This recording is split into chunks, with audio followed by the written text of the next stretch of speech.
Martin Luther, Juan Calvino, Woodley Stigley, Salve, Eleanor, la dama, sentada con su hermosa emperatriz, y aquellos que fueron bautizados junto con ellos. Y todos los demás protestantes, anátema. No todos los ortodoxos orientales invocan la maldición de Dios sobre los protestantes en sus servicios religiosos, pero todos abrazan el Segundo Concilio de Nicea. Si alguno rechaza alguna tradición de la Iglesia, escrita o no escrita, sea anatema. Anatema para aquellos que no veneran los santos y venerables iconos. Anatema quienes dicen que la fabricación de iconos es una invención diabólica y no la tradición de nuestros santos padres. A pesar de anatematizar ideas que suenan protestantes en el siglo VIII, los ortodoxos orientales insisten en que la afirmación protestante de que solo las escrituras son infalibles es una herejía del siglo XVI. Ser saboreado o arrancado del western y en consecuencia ser rechazado absolutamente por toda la Iglesia católica y condenado. Son manifiestamente herejes. Su más jefe de herejes. Los ortodoxos orientales insisten en que la suya es la Iglesia histórica con sucesión apostólica demostrable. Dicen que sus patriarcas tienen un carisma de oficio para mantener la fe y sostener la infalibilidad de su Iglesia. Esa narrativa es desafiada por la historia de Corillus Lucaras, o, como se le conoce en Occidente, Cyril Lucarus. Fue el patriarca ecuménico de Constantinopla del siglo XVII y se le atribuye la publicación de una confesión de fe. Eso suena muy protestante. Vemos que la autoridad de las Sagradas Escrituras está por encima de la autoridad de la Iglesia. Ser enseñado por el Espíritu Santo es una cosa muy diferente a ser enseñado por un hombre. Porque el hombre puede por ignorancia errar, engañar y ser engañado, pero la palabra de Dios ni engaña, ni es engañada, ni puede errar, y es infalible y tiene autoridad eterna. Vemos que el Dios misericordioso ha predestinado a sus elegidos a la gloria antes del principio del mundo, sin consideración alguna por sus obras, y que no hubo otra causa para esta elección, sino solamente la buena voluntad y la misericordia de Dios. Vemos que el hombre es justificado por la fe y no por las obras. Pero cuando decimos por la fe, entendemos el correlativo objeto de la fe, que es la justicia de Cristo, la cual, como por mano, la fe la aprende y la aplica a nosotros para nuestra salvación. Esto lo decimos sin perjuicio alguno de las buenas obras, porque la verdad misma nos enseña que no se deben descuidar las obras, que son medios necesarios para dar testimonio de nuestra fe y confirmar nuestra vocación, pero que las obras son suficientes para nuestra salvación, que pueden capacitarnos para comparecer ante el tribunal de Cristo y que por su propio mérito pueden conferir la salvación. La fragilidad humana da testimonio de lo falso, pero la justicia de Cristo aplicada solo al penitente justifica y salva al fiel. Permitimos a quienes así lo deseen tener iconos de Cristo y de los santos, pero rechazamos el culto y servicio de los mismos, por estar prohibidos por el Espíritu Santo y las Sagradas Escrituras, para no olvidarlo, y en lugar del Creador y Formador, adorar los colores, el arte y las criaturas. Lucaris fue patriarca intermitentemente durante otros 9 años después de la publicación de la confesión. Finalmente fue martirizado por el sultán en 1638 y su cuerpo arrojado al Bósforo 3 meses después. Su sucesor convocó un concilio en Constantinopla para anatematizarlo a él y a su confesión. Cirilo, llamado Lucaris, que en el título de sus capítulos anárquicos alega calumniosamente que la santa y arraigada búsqueda de Cristo, piensa, como los calvinistas, como anatema. A Cirilo, el nuevo iconoclasta y lo peor de todo, anatema. Lucaris y su confesión fueron condenados nuevamente en otro concilio de Constantinopla en 1642 y en el sínodo de Iosi en el mismo año. Dijeron que aquellos que apoyaban la confesión debían ser tratados como paganos y publicanos.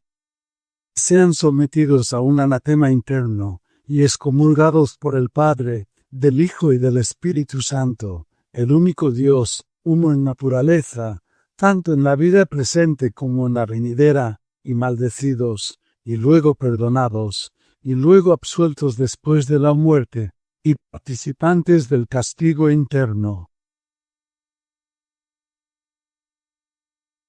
Durante décadas, el consenso pareció ser que Lucaris era el altar, la confesión que llevaba su nombre pero que tendía a socavar las reivindicaciones de los ortodoxos orientales de sucesión apostólica.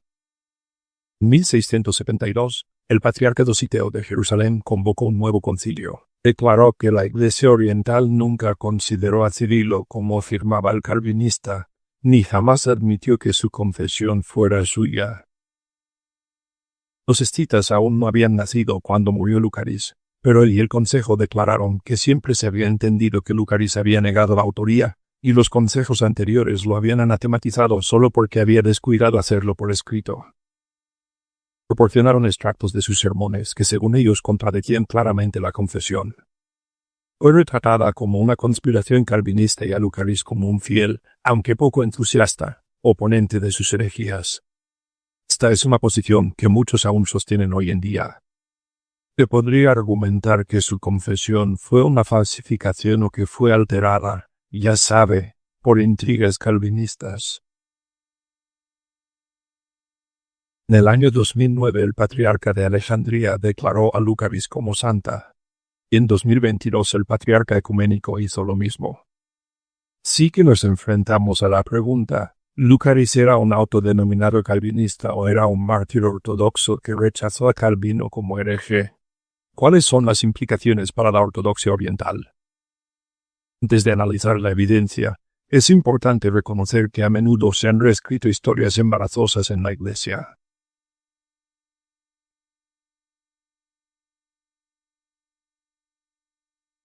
El obispo del siglo IV, Eusebio de Cesarea, dijo que Constantino fue bautizado en Nicomedia, una ciudad de la actual Turquía, poco antes de morir en el año 337. Eusebio conoció personalmente a Constantino y escribió su relato menos de 2 años después de su muerte. Su historia fue confirmada por Ambrosio, obispo de Milán del siglo IV, quien registra que fue solo en sus últimas horas que Constantino fue liberado de todos sus pecados por la gracia del bautismo. El historiador de la Iglesia del siglo V, Sosaman, también dijo que su enfermedad, sin embargo, empeoró y fue a Nicomedia donde fue iniciado en el santo bautismo. La misma historia se cuenta en numerosas otras fuentes. El problema de todo esto es que el obispo de Nicomedia era otro Eusebio, que era el líder de la herejía aria. Había convocado al Senado que había revocado la excomunión de Arbio, y fue esto lo que precipitó el concilio de Nicea en el año 325. En ese concilio firmó el credo, pero se negó a firmar los anatemas, insistiendo en que Arias había sido malinterpretado. Fue exiliado por Constantino durante 3 meses, pero trabajó con Arias para reformular sus enseñanzas y convenció a Constantino para que los devolviera al cargo mientras exiliaba a sus oponentes, incluido Atanasio, el San Jerónimo ortodoxo, en sus registros del Tronicon para el año 337. Constantino, bautizado por Eusebio de Nicomedia al final de su vida, cae en el dogma de Arias. Incompleta fue la victoria de Eusebio que, meses después de la muerte de Constantino, fue nombrado obispo de Constantinopla. Allí convocó un concilio que aprobó una sustitución del término Creta-Nicena sin el término Murcia. Una generación más tarde, el arrianismo fue finalmente rechazado por el emperador Teodosio y hubo un intento de rehabilitar la memoria de Constantino. Finalmente sería declarado santo, igual a los apóstoles para explicar sus conexiones con el arrianismo, una obra conocida como el Eche. Silvestre apareció en el siglo V afirmando haber sido escrito por el mismo Eusebio de Cesarea que había dicho que el bautismo de Constantino fue en el año 337 en Nicomedia. Este relato lo trasladó 12 años atrás y casi 1600 kilómetros hacia el oeste. En lugar de ser bautizado por el obispo Eusebio, lo hizo bautizar por el Papa Silvestre en Roma. Se representa a Constantino sufriendo de lepra. El sacerdote pagano le dice que debe bañarse en la sangre de los niños. Han pasado 12 años desde su sueño y posterior victoria en el puente Milvio, pero debemos creer que él se mostró conforme hasta que, conmovido por los gritos de las madres, decidió no seguir adelante. Esa noche, Constantino recibe la visita en sueños de los apóstoles Pedro y Pablo, quienes le dicen que han sido enviados por Jesús como recompensa por no haber matado a los niños. Lo envían con Silvestre, quien le muestra iconos de los santos que, según él, eran los de su sueño. Constantino es bautizado y su lepra es curada. Como tantas otras historias similares, no se contenta con un solo milagro. Incluye un concurso entre Silvestre y 12 rabinos. Uno susurra el nombre divino al oído de un toro, y éste muere inmediatamente. Entonces Silvestre susurra el nombre de Jesús en la oreja del toro muerto, y éste vuelve a la vida. Bien se describe a Silvestre tapando la boca de un dragón. A pesar de contradecir la historia establecida, las leyes fueron populares en Roma en parte porque surgieron después de que la ciudad fuera saqueada por los vándalos. Roma no solo había sido reemplazada por Constantinopla como capital del imperio, sino también la parte occidental del mismo. En el año 408 la sede del gobierno se trasladó de Roma a Rávena, en el Adriático. En un momento en que el imperio occidental estaba al borde del colapso, los hechos de Silvestre declararon a Roma el centro de la Iglesia. Sus historias se ampliarían más tarde para incluir la afirmación de que Constantino le dio a Silvestre y a los papas que lo sucedieron poder político sobre todo Occidente. Los hechos también encontraron audiencia en Oriente porque ayudaron a distanciar a Constantino de la herejía y bautizar la unión de la Iglesia y el Estado. La importancia de todo esto no es solo que los ortodoxos orientales reescriban la historia. Afirman que sus himnos tienen la misma infalibilidad que sus credos, y han catalogado la historia de Silvestre bautizando a Constantino como historia real. La Catistos Rumano a los santos Constantino y Helena dice: «Alégrate, porque con el conocimiento y la voluntad de Dios caíste enfermo de la enfermedad de la lepra. Alegraos de que se os hayan aparecido los más grandes santos de los apóstoles. Alégrate porque por la enseñanza del santo Papa Silvestre, creíste en nuestro Señor Jesucristo con todo tu corazón». La versión serbia dice: «Alégrate porque por las enseñanzas del santo Papa Silvestre creíste en nuestro Señor Jesucristo con todo tu corazón». La versión griega dice: «Alégrate, tú que fuiste bautizado por Silvestre en Roma». Lo que cantan los himnos de la ortodoxia oriental contradice no solo numerosas historias, sino también a numerosos santos. Se basa en un fraude demostrable, los hechos de Silvestre. Pero ahora que ha sido cercado, este rompe toda la evidencia porque la Iglesia se declara infalible.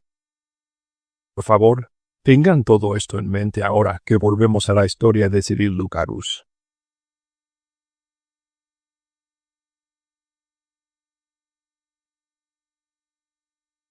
El Centro de Estudios Ortodoxos Tradicionalistas descarta la confesión de Cirilo como una falsificación porque apareció originalmente en latín, un idioma que se dice que Lucaris no dominaba. A menudo se promueve la idea de que los embajadores calvinistas en Constantinopla falsificaron una confesión en nombre de Cirilo y la distribuyeron en países protestantes sin el conocimiento de Cirilo. Pero tenemos el manuscrito griego en el que se basó el latín, y una versión griega de la confesión se produjo 4 años después de la latina. Circuló por toda Constantinopla durante la vida de Cirilo. Se dice a menudo que el hecho de que se publicara en Ginebra da peso a la idea de que fue fruto de la intriga calvinista. Pero Ginebra también fue el lugar donde Lucaris imprimió su traducción del Nuevo Testamento al griego moderno. Esto se debió a que los jesuitas habían convencido a los turcos de destruir su propia imprenta en Constantinopla.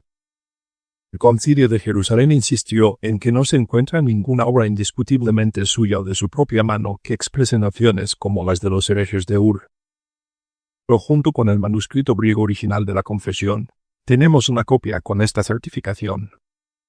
Esta copia concuerda con el original escrito de mi puño y letra. Nadie tenga dudas. Hace más de un siglo, Cirilo, patriarca de Constantinopla, el metropolitano Filaratus Batatus, comparó un facsímil del manuscrito original que figura en la atestación con las cartas conocidas de Lúcaro. Admitió en su historia eclesiástica que la escritura era la misma. Bien tenemos docenas de cartas que eran testimonio de las creencias de Lucarus, como esta su amigo Antoine Lesser. Si muero, deseo que podáis testificar que muero como católico ortodoxo, en la fe de nuestro Señor Jesucristo, en la enseñanza del Evangelio contenida en la confesión belga, en mi propia confesión y en todas las confesiones de las iglesias evangélicas, que son todas iguales. Considero abominable los errores de los papistas y las supersticiones de los griegos. Pruebo y abrazo la doctrina del excelentísimo maestro, Juan Calvino, y de todos los que están de acuerdo con él. 2 años después, tenemos esta carta a leer del capellán personal de Lucaris, Nathaniel Kinopius. Yo traduciré al griego la confesión bélgica, así como la escrita por el difunto cocinero y sabio maestro Kelvin, y te las enviaré para que las imprimas, para que nuestro pueblo también pueda aprender la verdad de Dios y cómo deben creer, porque tú sabes cuán oscurecidas se han vuelto sus mentes. Sí, por un lado, tenemos al Concilio de Jerusalén diciéndonos que hay una tradición oral de que Cirilo afirmó con juramento que él no era el autor de los capítulos, mientras que por otro lado, tenemos copias autografiadas y numerosas cartas que nos dicen lo contrario. Igual que ocurre con la atestación del manuscrito de la confesión, las firmas de las cartas coinciden con las firmas de las cartas indiscutibles de Lucaris. He sugerido que les decía una cosa a los protestantes y otra a los ortodoxos. La confesión fue publicada bajo su nombre. Sin embargo, hay registro histórico de que la repudió oralmente en más de una ocasión. Lo sorprendente es que aparentemente nunca repudió la confesión por escrito. Sin embargo, si proviene de su pluma, como algunos piensan, entonces nos quedamos con el problema de sus otros escritos teológicos, que no son calvinistas y que contradicen directamente la confesión de fe que supuestamente le escribió. Interesante. Cabe señalar que los sermones predicados por José Trenham como sacerdote ortodoxo en 1993 serían muy diferentes de los que predicó apenas un año antes como estudiante en un seminario presbiteriano. Lo curioso de los sermones citados por el Concilio de Jerusalén es que ninguno de ellos especifica el año en que fueron predicados, y el libro del que fueron copiados ya no parece existir. Lucaris había sido patriarca durante 20 años en Alejandría y 9 años en Constantinopla, todo antes de la publicación de las confesiones. Había servido temporalmente como patriarca ecuménico 17 años antes, y había predicado en Constantinopla incluso antes. Nos están diciendo que creamos que cualquier sermón contradictorio de cualquier fecha significa que él no pudo haber escrito la confesión. Además de no especificar años, muchos de los sermones citados por el concilio en realidad no contradicen la confesión. Este extracto se ofrece en relación con su segundo capítulo. Así como nadie puede navegar por el mar sin un barco, así tampoco podrás navegar por este mundo y sus olas y escapar de ellas sin un barco, que es la Iglesia de Cristo. Muchos intentaron cruzarlo navegando. Son los impíos y todos los herejes que no están dentro de la Iglesia de Dios, pero todos ellos están ahogados. Cuando Dios hizo el arca, todos los que estaban dentro escaparon, mientras que los que estaban fuera perecieron. La Iglesia de Dios es esta arca. Dado que Lucas reconoció que la Iglesia tiene autoridad, el concilio cree que esto prueba la confesión de invención, pero esto es un nombre de paja. Recuerde, la confesión no niega la autoridad de la Iglesia, sino que dice que creemos que la autoridad de las Sagradas Escrituras está por encima de la autoridad de la Iglesia. De la misma manera, el concilio apeló a Lucaris diciendo que la fe sin obras está muerta, pero recuerda, la confesión dice que las obras no deben ser descuidadas. Se presentaron algunas contradicciones reales, solo que no tenemos idea en qué año fueron escritas. Lucaris claramente no comenzó su ministerio como calvinista. En 1612, escribió el ministro protestante holandés Johannes Ottenbogaert. Dijo que su iglesia siempre permanece igual, siempre mantiene y preserva la ortodoxia pura. Pero a medida que Lucaris leía libros reformados, comenzó a darse cuenta de que muchas de las tradiciones que le habían enseñado en realidad no se remontaban a los apóstoles. 6 años después, le escribió a un exarzobispo católico que ahora profesaba el protestantismo. Hubo un tiempo en que estábamos hechizados antes de comprender lo que era la purísima palabra de Dios, y aunque no nos comunicábamos con el romano pontífice, abominábamos la doctrina de las iglesias reformadas en contraposición a la fe en la buena verdad. Sin saber lo que abominábamos, O cuando agradó a Dios misericordioso iluminarnos y hacernos comprender nuestro error anterior, comenzamos a reflexionar sobre lo que era nuestro deber hacer. Dejando a los padres, tomé como guía únicamente la escritura y la analogía de la fe.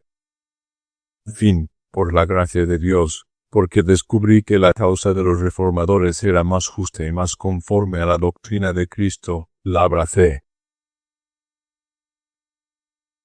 Ya no puedo soportar oír a los hombres decir que los comentarios de la tradición humana tienen el mismo peso que las sagradas escrituras.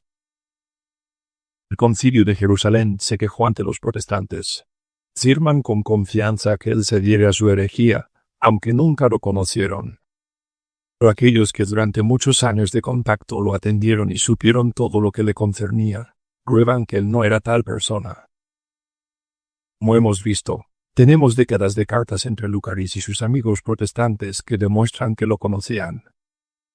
En cuanto a los ortodoxos, después de la ejecución de Lúcaro, tenemos a Canopio y otros huyendo a países protestantes.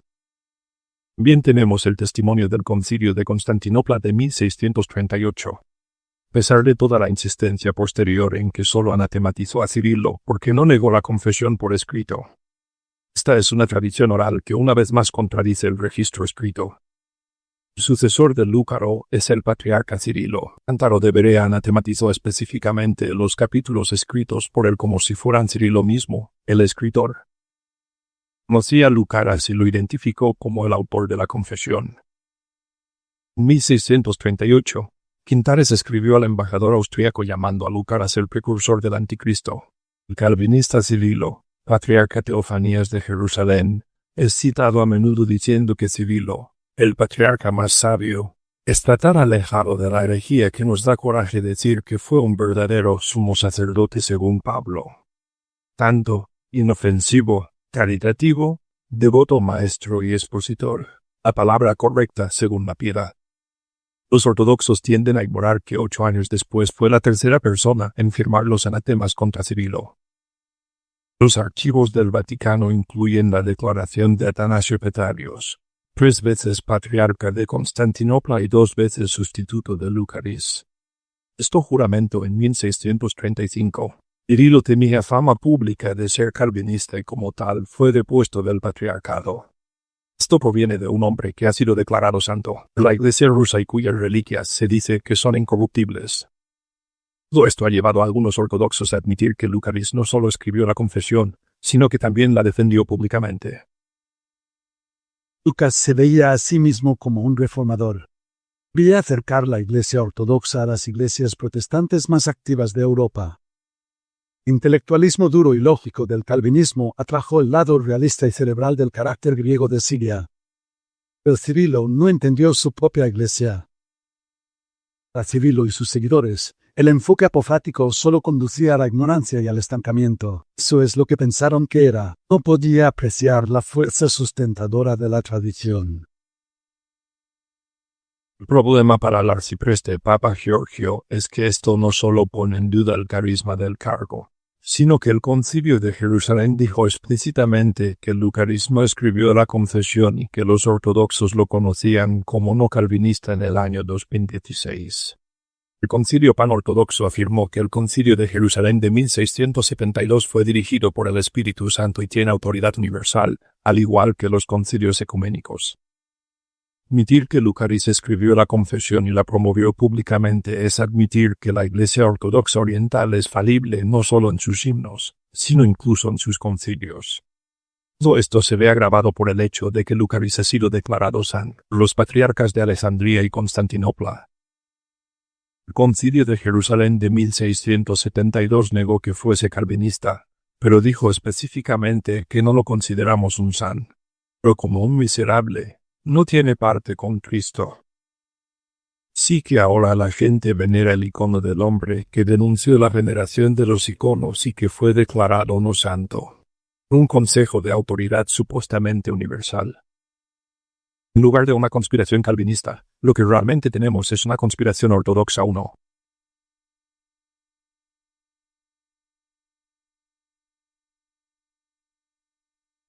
El Concilio de Jerusalén insistió en que si Lucaris estaba realmente tratando de promover ideas protestantes, sí, por así decirlo, las había expuesto públicamente, necesariamente se debieron haber seguido tres cosas. En primer lugar, que debían ser firmadas por los obispos temerosos de Dios que estaban entonces con él. En segundo lugar, que debieron haber sido copiados en los códices de la gran iglesia. En tercer lugar, que habrían sido escritos en el códice por uno de los clérigos y no por nadie más. Lo que todo esto ignora es que algunos de estos obispos temerosos de Dios estaban conspirando con los católicos para asesinarlo. Philippe de Charley fue el embajador de Francia ante los turcos en Constantinopla. No tenía ninguna duda sobre lo que Cyril estaba enseñando. En 1627, 2 años antes de la publicación de la Confesión, escribió al sobrino del Papa, el cardenal Bandini, en Roma, que Lucaris estaba enviando estudiantes a Holanda para imbuirse de la doctrina de Calvino y difundir el calvinismo entre los griegos. Otra carta del mismo año describió a Lucaris al ministro de Asuntos Exteriores francés. Apenas establecido, empezó a difundir las miserables doctrinas de Calvino. Esto fue escrito 2 años antes de la publicación de la Confesión, y describe a Lucaris como alguien que ya había sido calvinista durante al menos 7 años. En los archivos de la Congregatio do Propaganda Fidae del Vaticano tenemos referencias a Lucaris como calvinista que se remontan a 1623. En 1631, el Papa Urbano VIII juzgó a Lucaris en ausencia, y con el testimonio de 2 de sus colaboradores y del embajador austriaco, lo declaró calvinista hereje. Los católicos conspiraron con los enemigos de Lucaris en la Iglesia Ortodoxa y Harley documenta los enormes sobornos que pagaron a los turcos que intentaban deponerlo. 4 veces los católicos y sus conspiradores ortodoxos lograron derrocar a Lucaris, solo para verlo restaurado gracias al apoyo del pueblo, sus obispos y los embajadores protestantes. Las últimas 3 veces fue sustituido por Cyril Cantaris. Como el otro Cirilo, era originario de la isla de Creta, pero también era graduado del Colegio de los Jesuitas en Constantinopla y un firme partidario de Roma. El embajador austriaco informó sobre una de las declaraciones en 1635. Aquel tiempo Lucaris fue confinado durante 6 días en un lugar secreto, completamente en poder del nuevo patriarca.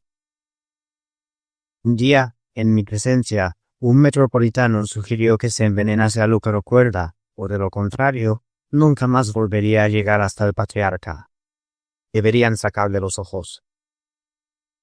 Tanto Kentarus como el embajador temían la reacción del pueblo. En lugar de eso, idearon un plan para que fuera capturado en su camino al exilio por piratas malteses o corsarios cristianos, como los llamaban. Luego Lúcaro sería llevado a Roma para recibir una recompensa por los herejes. Podrían afirmar su inocencia. El embajador hizo los arreglos, pero Cantaras carece de los fondos necesarios. Después, un metropolitano vino a mí en nombre del patriarca y me dijo que quería poner a Cyril Lucaris en un barco más barato. Me pidió las cartas y los modelos prometidos para que ningún daño cayera sobre el metropolitano, el Sipman y los turcos por medio de los barcos de los corsarios cristianos.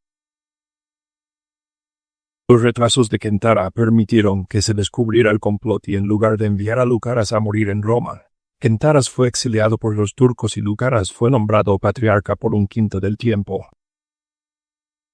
Kentaras escapó del exilio y el 25 de marzo de 1637 solicitó a Roma ayuda financiera para derrocar a Lucaras y liberar a su iglesia oriental del calvinismo. No solo tenemos a Kentaras diciendo esto, sino que su petición fue apoyada por otra firmada por otros 19 archigriegos.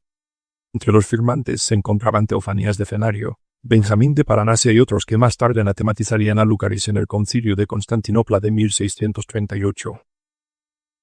Recordemos que una generación después el Concilio de Jerusalén insistió en que la Iglesia Oriental nunca consideró a Cirilo como tal, como alegan nuestros adversarios, ni jamás admitió que los capítulos fueran de su composición.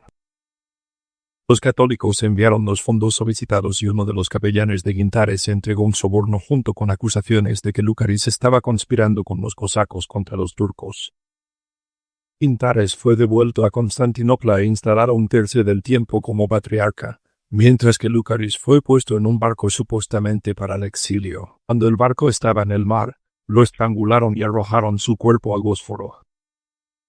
3 meses después, Kentaris convocó un concilio para anatematizar a Lucaris. En su confesión, el embajador austríaco registra que Kentaris firmó una declaración de fe católica para asegurar el respaldo continuo de Roma. Hoy en día, pocos ortodoxos parecen reconocer cuánta influencia tuvo Roma en aquella época entre su clero. Si 2 décadas después, el patriarca ecuménico Partenio III denunciaría la confesión de Pedro Mejía como demasiado católica, pero en 1640 escribió al Papa Urbano VIII: Tu bienaventuranza rindo toda la debida obediencia y sumisión, reconociéndote como el verdadero sucesor del guía de los apóstoles y el príncipe de los pastores de la Iglesia católica en todo el mundo. Con toda piedad y obediencia me inclino ante tus santos pies y los beso, pidiendo tu bendición. Que con pleno poder guías a todo el rebaño escogido de Cristo. Esta historia de conspiración ortodoxa con católicos y turcos contra Lucaris ha sido convenientemente olvidada, junto con el patriarca Kentaris denunciándolo como calvinista y jugando un papel en su asesinato. Esa conspiración ha dado paso a una conspiración más moderna, destinada a convertir al hombre martirizado por los ortodoxos en un mártir para ellos. Al igual que la zona de Constantina, la iglesia calvinista civil Lucaris ha sido reinventada y declarada iglesia ortodoxa.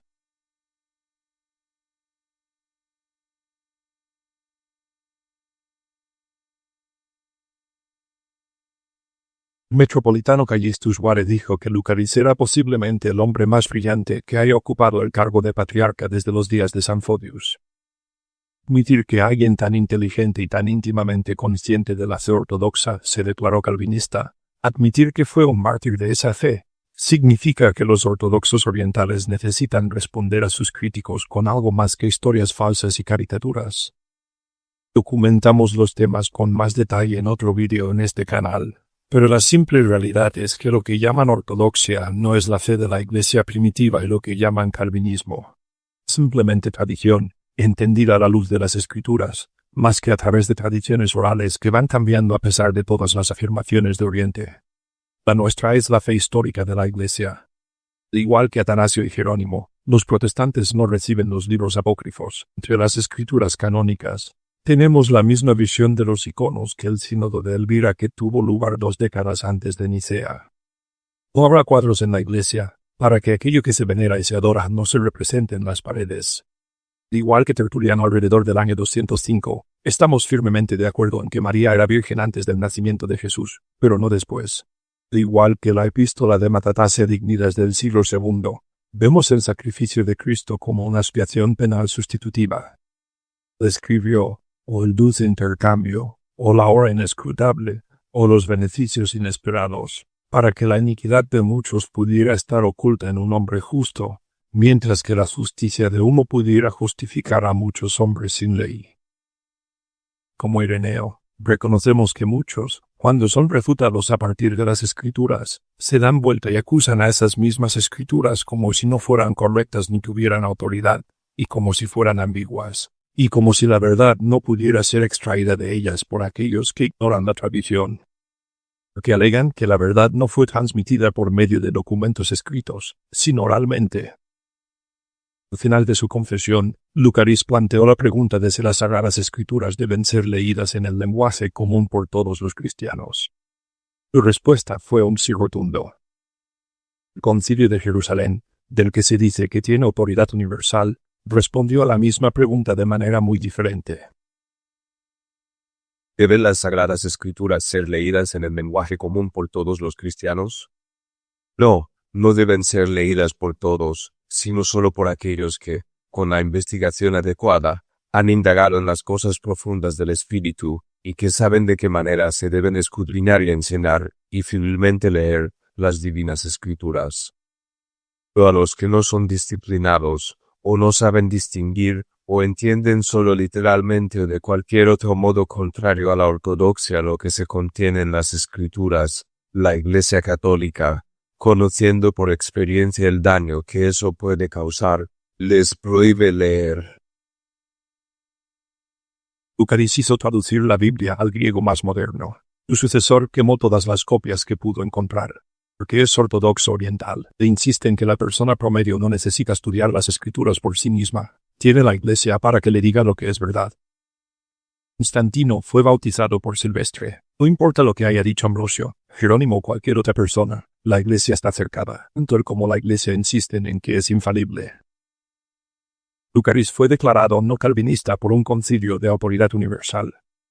Esta supuestamente es la confesión de Trump que lleva su atestación, su firma, todas sus cartas y todas las cartas de sus enemigos católicos y ortodoxos, porque la tradición oral en la conciencia de la Iglesia así lo ha dicho. La simple realidad es que la Iglesia no es infalible de la misma manera que más tarde mentiría sobre él. Lucaris descubrió que estaba mintiendo acerca de la fe histórica. La tradición oral, los padres de la Iglesia e incluso los concilios supuestamente ecuménicos se han contradicho entre sí. Pero descubrió que hay un estándar que no se contradice, un estándar que es innegablemente apostólico y un estándar que presenta a un Jesús mucho más glorioso y mucho más amoroso de lo que jamás había imaginado antes. Un Jesús por el que no tuvo miedo de luchar, Roma, los turcos e incluso sus propios compatriotas. Jesús, por quien voluntariamente se hizo mártir. Vemos que la autoridad de las Sagradas Escrituras está por encima de la autoridad de la Iglesia. Ser enseñado por el Espíritu Santo es una cosa muy diferente a ser enseñado por un hombre. Que el hombre puede por ignorancia errar, engañar y ser engañado. Pero la palabra de Dios ni engaña, ni es engañada, ni puede errar, y es infalible y tiene autoridad eterna.